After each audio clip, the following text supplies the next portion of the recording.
राज्यातील 13 सहकारी साखर कारखान्यांना कर्ज हमी देण्यात आली आहे। केंद्र सरकारच्या एनसीडीसी मार्फत 1898 कोटींच्या कर्जाला मंजुरी देण्यात आली आहे। तर जे 13 सहकारी साखर कारखाने आहेत त्यांना आता 1898 कोटींचं कर्ज दिलं जाणार आहे। त्यांना कर्ज हमी दिली जाणार आहे।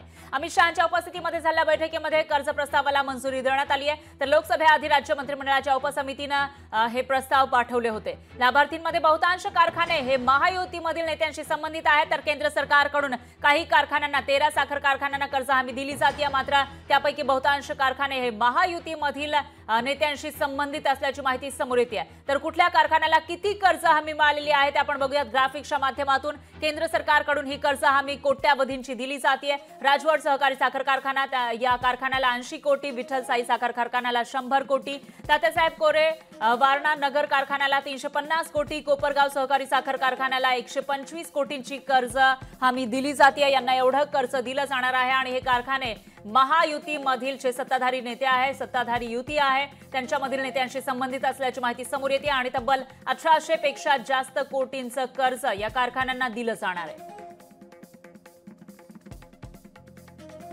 तर यावरून विरोधक सुद्धा निशाणा साधताना दिसून येत आहेत। तर ही लूट सुरू असल्याचं काही वेळापूर्वी संजय राऊत यांनी म्हटलेलं होतं।